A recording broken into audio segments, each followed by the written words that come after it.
Sanibonani nonke. Ngizothanda ukuthi-ke ngiphawule kakhulu ngendaba yokuthi yini umuntu.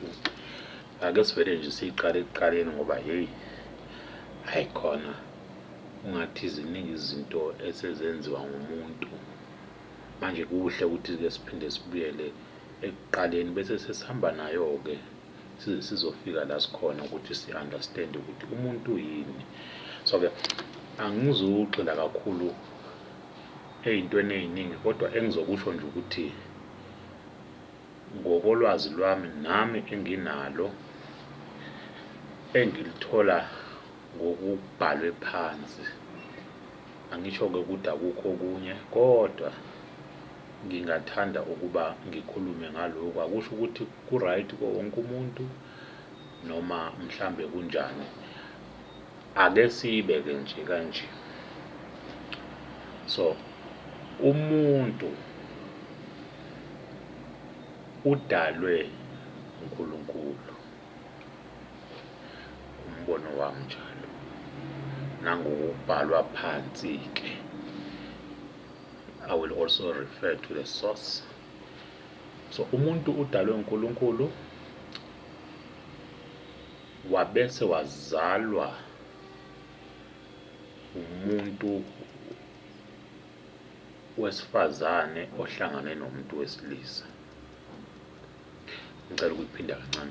So umuntu udalwe uNkulunkulu wabese wazalwa owesifazane ehlangane nomuntu wesilisa, kodwa ababengamdalanga.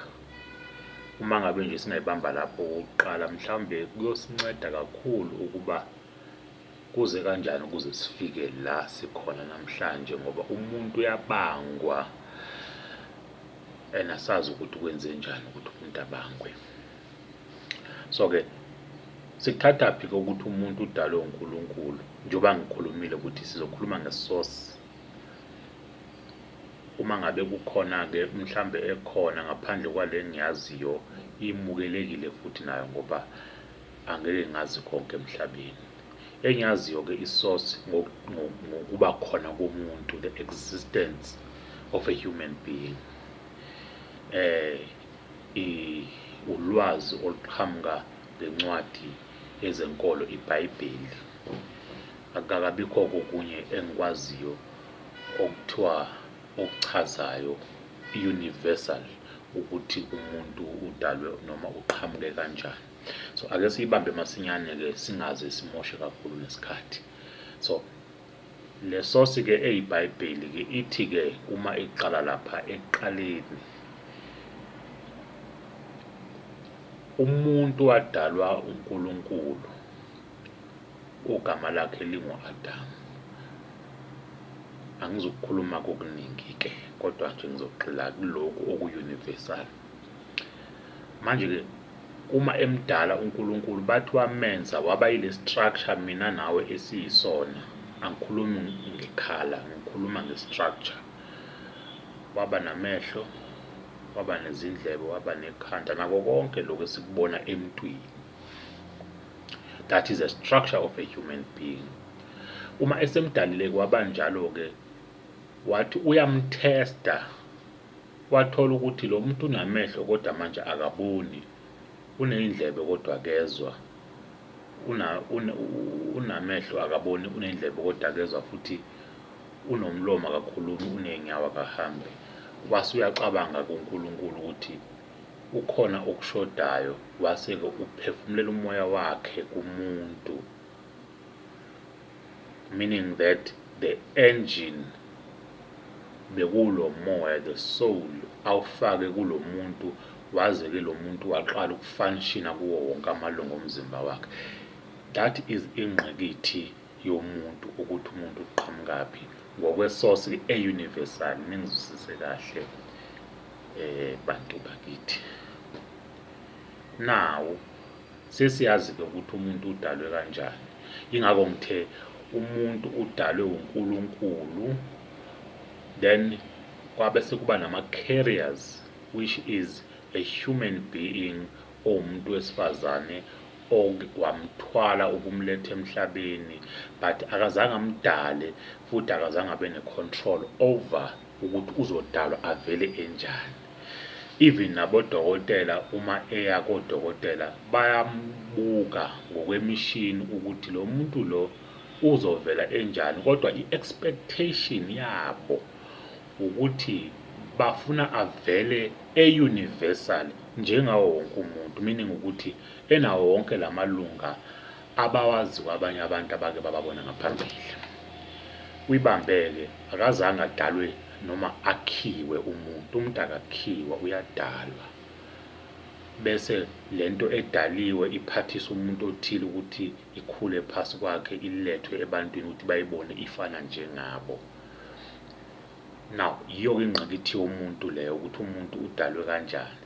Sifuna ukuphokophela ekuthenini yini ke kugcine umuntu sekabangwa kangaka. Sekukhona abanye abamclaimayo nabanye abamclaimayo kanjalo nabanye abagcina sebafuna ukwenza ezinye izinto. Ake siyibuyisele ekuqaleni ukuthi umuntu uqhamuka kuphi. So ke ilapho ke engifisa ukuthi siye khona ke. Ivideo ke elandelayo noma ingxoxo yethu elandelayo izobe seseyigxila ekuthenini uma esekhula ke lo muntu eselethiwe, kuyathandazwa uma ezalwa noma esazozalwa ukuthi hewu angathi ngazala umuntu. But manje if bekuthiwa kuyangathi besingeke sithi uma bekuthiwa sinawo amandla ukuthi umuntu uma ezalwa kufuneka azalwe enjani, besingafisa ukuthi angathi umuntu angazalwa mhlambe eyulohlobo lwekhala, eyulohlobo lomuntu. But ngoba sina control, ngoba sinawo amandla okudala umuntu, but sikwazi nje ukumukela, silinde ukuthi uzofika ewumuntu onjani. So we don't have that control ukuthi sizofisa ukuthi abe njani. We can only hope and pray ukuthi angathi angazalwa bona, angathi angazalwa ezwa, angathi ngazalwa ekhuluma, ehamba, enengqondo.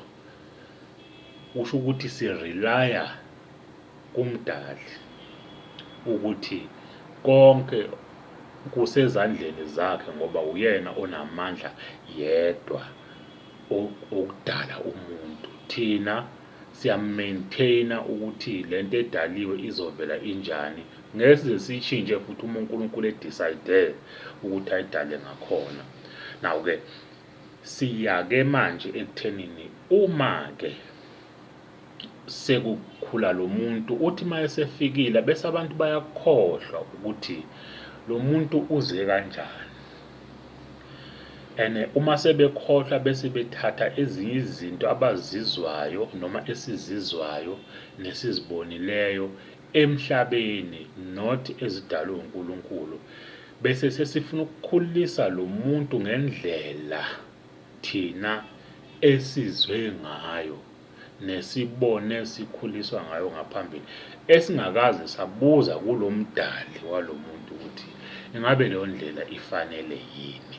Yilapho ke kuqala kube nokubangwa komuntu, ngoba ayipheleli ekukhuleni kwakhe nasekuthi athathelwe izinqumo ukuthi uma ekhula kufuneka aphile kanjani, afunde kanjani, ashade kuphi or ashadwe kuphi, akhonze kuphi or angakhonzi kuphi.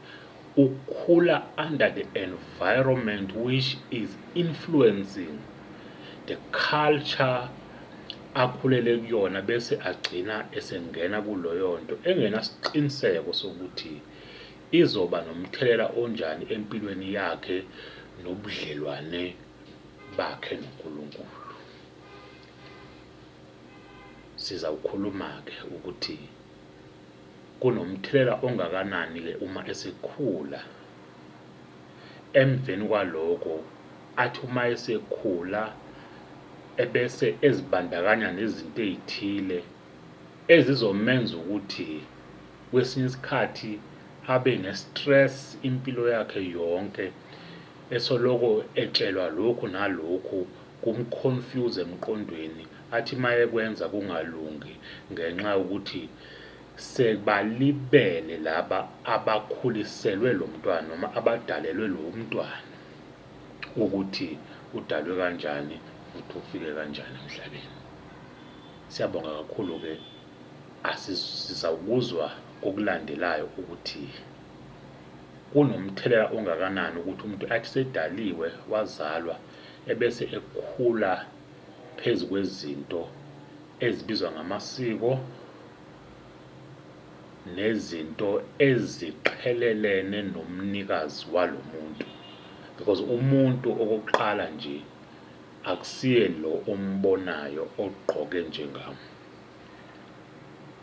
obukeka njengami, kodwa umuntu umoya. That's why ngithe ekuqaleni uNkulunkulu wawudala umzimba waphelela, which is the structure that we see namhlanje esi-universal, noma ungaye e-America or e-Europe noma e-Africa, but the structure of a human being, regardless of the color, is the same structure. Unekhanda ukusuka phansi kuya phezulu enyaweni.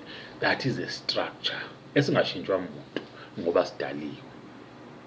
So ke akusi umuntu lo, umuntu ulomphefumulo ongaphakathi, ngoba lo omuzwayo ekhuluma njengamanje akusiyo lenyama, kodwa umuntu ophila ngaphakathi ongumoya, okuwukuthi uma kungahlwa manje kube sebusuku, mhlambe kungabi nogesi kulaba abahlala endaweni enogesi, athi nje uyahamba umuntu estradini avele nje ugesi uhambe nje ukuhamba nje, bese kuba mnyama esendleleni, bese siyasaba-ke ngoba indawo engathi mnyama iyasabeka. Ngazi ukuthi kwenziwa yini ukuthi abantu basabe indawo emnyama, kodwa uma ke wezwa izwi olaziyo, yizwa legama, uzwe izwi, uzothi awuzusho ukuthi izwi likaSibanibani, uzothi noma sekuthiwani uSibanibani lo, kodwa umboni.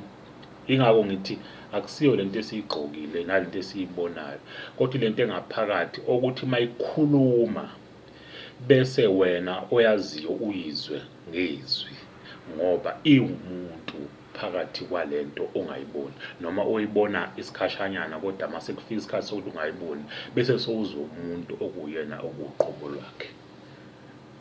Simlawula kanjani ke lo muntu ukuthi ahambe ngendlela umnikazi wakhe omdalile ukuthi ahambe ngendlela amdale ngayo?